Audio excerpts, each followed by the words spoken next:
आईना हमेशा सच दिखाता है, लेकिन क्या होगा जब वह सच डरावना हो।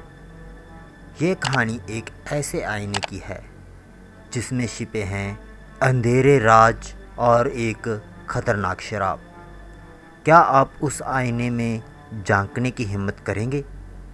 रिया एक एंटीक्यूज कलेक्टर को एक पुराना आईना मिलता है जो एक सुनसान हवेली में छुपा हुआ था।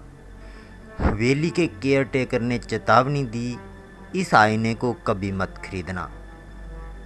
लेकिन रिया ने उसे अनदेखा कर दिया।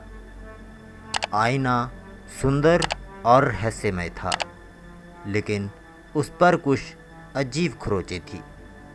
रिया आईने को अपने घर ले तो आई, लेकिन वह नहीं जानती थी कि यह आईना सिर्फ एक वस्तु नहीं बल्कि एक शराब है। उस रात जब रिया ने आईने में झांका तो उसे अपने ही चेहरे पर अजीब निशान दिखाई दिए। उसने लाइट चालू की, लेकिन निशान गायब हो गए। जैसे ही वह सोने गई, उसे सपने में एक औरत दिखाई दी जिसकी आंखें लाल थी और चेहरे पर वही निशान थे। अगले दिन रिया को महसूस हुआ कि आईने के पास जाते ही कमरे का तापमान गिर जाता है। आईने में वह अपनी परछाई को हिलते हुए देखती, जबकि वह खुद स्थिर खड़ी रहती।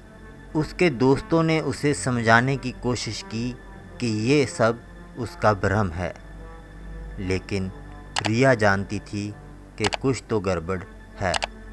रिया ने आईने के पीछे खुदे एक नाम को देखा, अनामिका।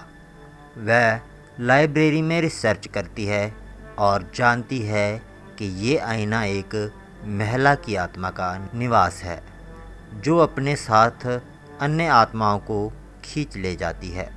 रिया को एहसास होता है कि आईना अब उसके जीवन पर कब्जा कर रहा है।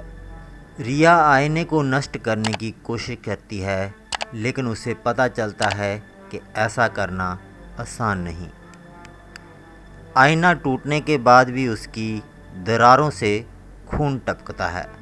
अंत में रिया आईने को एक गहरे कुएं में फेंक देती है, लेकिन उसकी परछाई अब भी उसके साथ रहती है। रिया ने आईने को छोड़ा, लेकिन वह शराब उसके साथ जुड़ गया। क्या उसने सही किया, या वह अब भी उस शराब का शिकार है?